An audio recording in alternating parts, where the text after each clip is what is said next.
وَيَوْمَ اور جس دن یعنی قیامت کے دن یحشرہم وہ جمع کرے گا ان کو، اکٹھا کرے گا ان کو، جمیعاً سب کے سب کو یعنی تمام مخلوقات کو.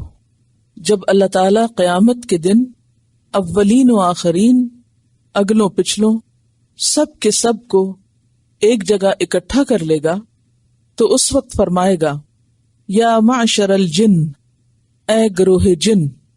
معشر عین شین رے سے ہے، عشرہ کہتے ہیں 10 کو، اور 10 کا لفظ کثرت پر دال ہے، یعنی کثرت کی علامت ہے. یعنی جب 10 کی تعداد میں لوگ ہوں تو وہ ایک گروپ یا گروہ بن جاتا ہے. تو یہاں اسی سے پھر معشر یعنی گروہ، معاشرہ بھی اسی سے ہے. یا معشر الجن، اے جنوں کے گروہ، یعنی تمام جنوں کو خطاب ہوگا. قد استکثرتم، تحقیق کثرت سے حاصل کیے تم نے، زیادہ لے لیے تم نے. استکثر روٹ ہے کاف فے رے، کثرہ کثرت، تو استکثار باب استفعال، کثرت طلب کرنا یعنی زیادہ لینا. تو بہت زیادہ لے لیے تم نے، مراد ہے اپنے پیروکار بنا لیے، انسانوں کے ایک بڑے حصے کو گمراہ کر لیا، اپنا ساتھی بنا لیا. من الانس، انسانوں میں سے، یعنی شیاطین جن نے، ابلیس کے پیروکاروں نے انسانوں کو بہکا کر، انسانوں کو اغوا کر کے ان کی کثیر تعداد کو اپنے پیچھے لگا لیا. ابلیس نے روز اول جو چیلنج کیا تھا کہ میں ان کی کثیر تعداد کو بھٹکا کر رہوں گا، تو اپنے اس چیلنج میں وہ کامیاب ہوا، جیسے کہ سورۃ یاسین میں بھی آتا ہے وَلَقَدْ أَضَلَّ مِنْكُمْ جِبِلًّا كَثِيرًا أَفَلَمْ تَكُونُوا تَعْقِلُونَ، سورۃ یاسین آیت 62. اور البتہ تحقیق اس نے بھٹکا لیا تم میں سے ایک بڑے گروہ کو، کیا تم عقل نہ رکھتے تھے؟ تو اس سے کیا پتہ چلتا ہے کہ ابلیس نے پہلے دن جو کہا تھا کہ میں انسانوں کی کثرت کو اپنے پیچھے لگا لوں گا اور ان کو بھٹکا لوں گا، تو وہ اس میں کامیاب ہو گیا. اور قیامت کے دن یہ منظر نظر آئے گا کہ کثیر تعداد میں لوگ شیطان کے پیروکار نکلیں گے، یعنی انسانوں کی جو میجورٹی ہوگی وہ اس حال میں ہوگی. وقال، اور کہیں گے، اولیاؤہم، ان کے ساتھی، ان کے دوست یا ان سے تعلق رکھنے والے، ولایت کہتے ہیں تعلق کو، من الانس، انسانوں میں سے، انسانوں میں سے جو جنات یعنی شیاطین کے دوست ہوں گے، پیروکار ہوں گے، جنہوں نے ان کی اطاعت کی ہوگی ان کے وسوسوں کی وجہ سے، وہ بولیں گے اور کہیں گے اقرار کرتے ہوئے ربنا، اے ہمارے رب، استمتع، فائدہ اٹھایا. استمتع کا لفظ جو ہے متاع سے ہے، اور متاع کہتے ہیں قلیل فائدہ اٹھانا.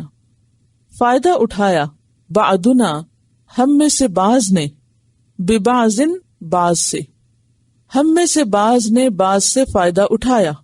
یعنی اگر جنوں نے یا شیاطین نے ہمیں گمراہ کیا تو ہم نے بھی ان سے بہت سے فائدے اٹھائے. وہ کیا ہو سکتے ہیں؟ یعنی انسانوں نے جنات کو اپنے کاموں اور اپنے مقاصد کے لیے استعمال کیا. ربنا استمتع بعضنا ببعض، کہ اے ہمارے رب، ہم میں سے بعض نے بعض سے فائدہ اٹھایا. ابلیس نے کیا فائدہ اٹھایا؟ کہ ان کو اپنے ساتھ ملا لیا، اپنا پیروکار بنا لیا. اور اس کے برعکس انسانوں نے بھی جنات سے فائدہ اٹھایا، شیطانوں سے فائدہ اٹھایا. اور اس فائدے کی کئی شکلیں ہیں، جن میں سے سب سے پہلے تو یہ کہ مثلاً جادو، سحر، کہانت کے لیے وہ جنات سے مدد لیتے. انسانوں نے اپنے جادو کے کاروبار کے لیے، کہانت اور غیب دانی کے دعووں کے لیے جنات سے کام لیا، شیاطین کو استعمال کیا. اور یہ بات بالکل معروف ہے، معلوم ہے سب کو کہ جنات یا شیاطین جو ہیں وہ جادو میں استعمال ہوتے ہیں. پھر اسی طرح عربوں کا یہ خیال بھی تھا کہ بعض شاعروں کے ساتھ بھی جن ہیں، یعنی جنات ایسے خیالات، اور خاص طور پر جو خراب قسم کے خیالات ہیں، وہ شاعروں کو القاء کرتے ہیں، اور شاعر پھر اس بنا پر شاعری کرتے ہیں. پھر اسی طرح عربوں کے ہاں جب کوئی گروہ سفر کرتا یا لوگ سفر کرتے اور کسی وادی میں اترتے تو وہاں کے جنوں کی شرارتوں سے پناہ مانگنے کے لیے اس وادی کے سردار جن کی مدد مانگتے، اور وہ کیا کہتے؟ اعوذ بسید ھذا الوادی من سفہاء قومہ، اعوذ میں پناہ چاہتا ہوں، بسید سردار، ھذا الوادی اس وادی کے، اس وادی کا جو سردار جن ہے میں اپنے آپ کو اس کے حوالے کرتا ہوں، من سفہاء قومہ کہ اس کے قوم کے جو بے وقوف یا شرارتی جن ہیں ان کے شر سے میں بچ سکوں۔ ہمیں کیا سکھایا گیا ہے کہ ایسے شریر جنوں سے بچنے کے لیے ہم کیا کریں؟ اللہ کی مدد مانگیں، اعوذ باللہ من الشیطان الرجیم پڑھیں، اور اس کے علاوہ بھی کچھ آپ کو سکھایا گیا ہے۔ وہ کیا ہے؟ جنات کے شر سے پناہ مانگنے کے لیے کیا پڑھا جاتا ہے؟ آیت الکرسی۔ آیت الکرسی کے بارے میں پڑھا تھا آپ نے کہ جو شخص صبح اور شام آیت الکرسی پڑھتا ہے وہ کس سے محفوظ رہتا ہے؟ شیاطین کے شر سے۔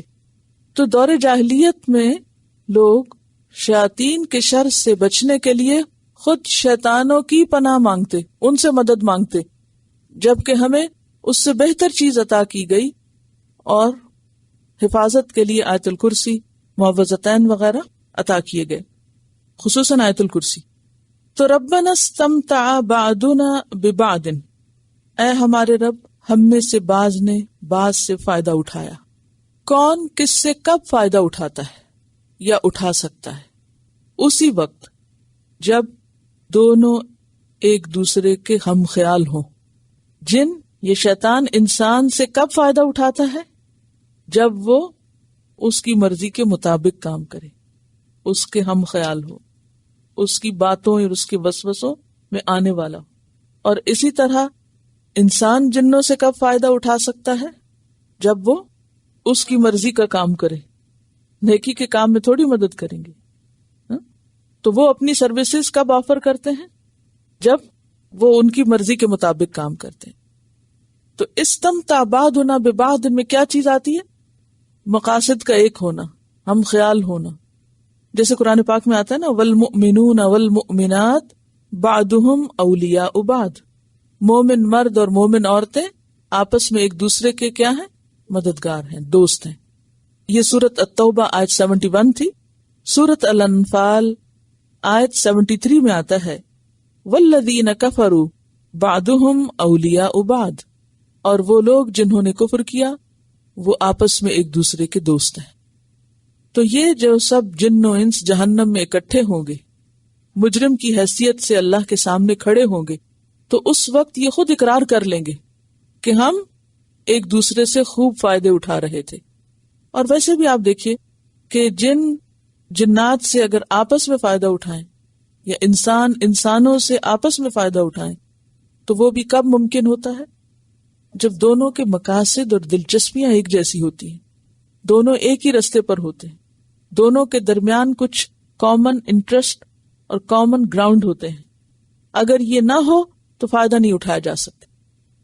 تو اس سے پتہ یہ چلتا ہے کہ انسان جس کے ساتھ ہوگا دنیا میں، یا جس کے ساتھ وہ تعاون کرے گا، یا جس کی وہ مدد کرے گا، یا جس کے کام یا مشن کو وہ پروموٹ کرے گا، قیامت کے دن وہ اسی کے ساتھ ہوگا۔ انسان اپنے دوست کے دین پر ہوتا ہے۔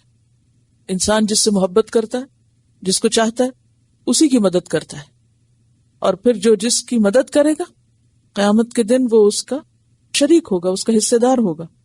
تو ہمیں ہمیشہ کسی کے ساتھ بھی تعاون کرنے سے پہلے یا کسی بھی کام میں تعاون کرنے سے پہلے ضرور یہ سوچنا چاہیے کہ اس کام کی نوعیت کیا ہے۔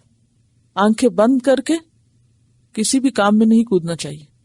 اگر کوئی بھی شخص کسی غلط مقصد کے لیے کوئی کام کر رہا ہے، بظاہر وہ کام کتنا ہی خوبصورت کیوں نہ نظر آ رہا ہو، لیکن اگر مقصد خراب ہے تو تعاون نہیں کرنا چاہیے، ورنہ آپ بھی شریک ہو جائیں گے۔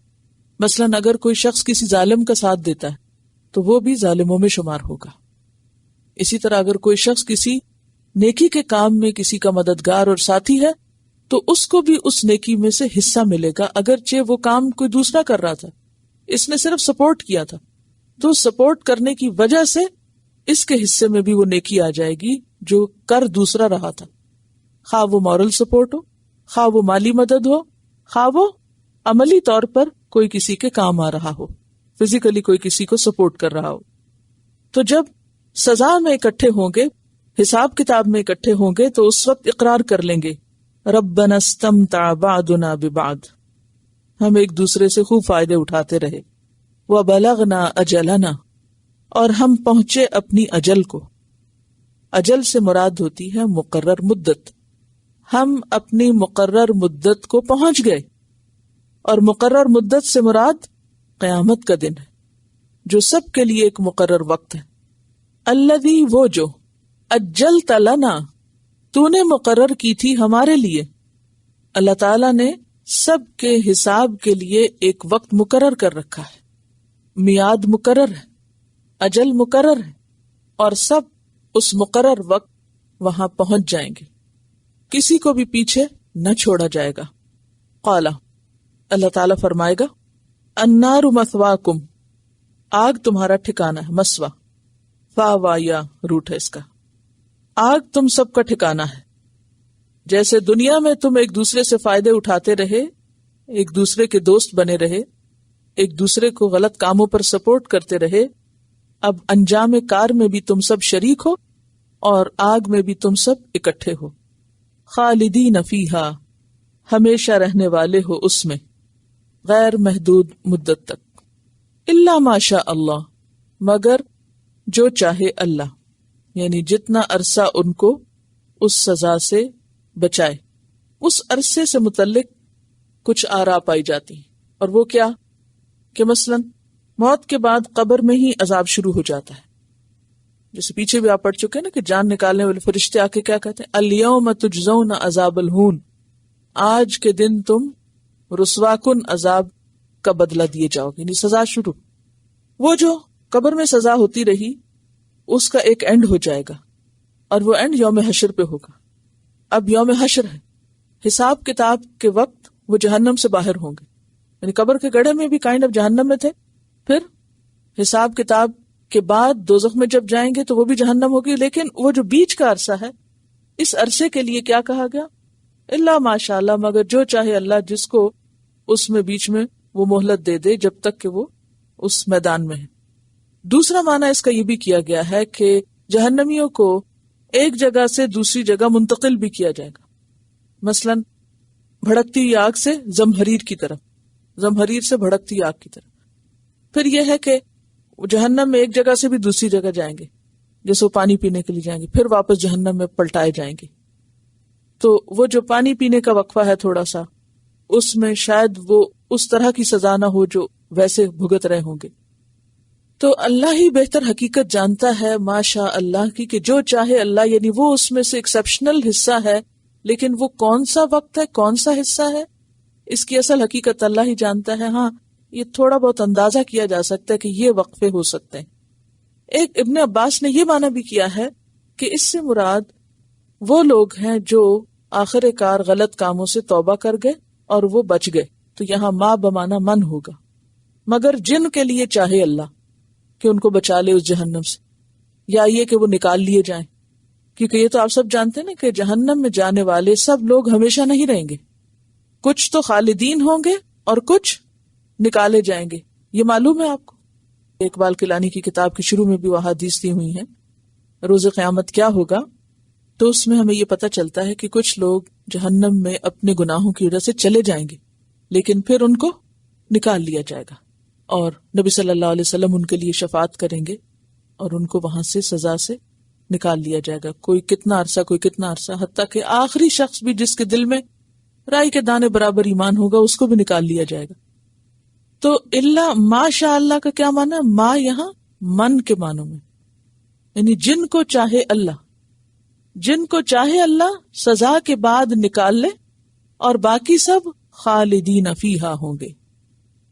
ان ربک، بے شک تیرا رب، حکیم، حکمت والا ہے، علیم، علم والا ہے۔ یہاں حکیم کا لفظ کیوں آیا؟ کہ اللہ اپنے فیصلوں میں، اپنے کاموں میں حکمت سے کام لیتا ہے، ظلم اور جبر سے نہیں۔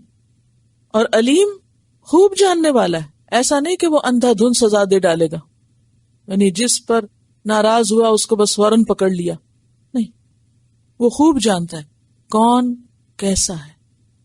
وہ بندوں کے صرف ظاہری حالات نہیں بلکہ اندر کے حال بھی جانے گا. وہ بندوں کے ایمان کو بھی جانتا ہے اور ان کی منافقت کو بھی جانتا ہے.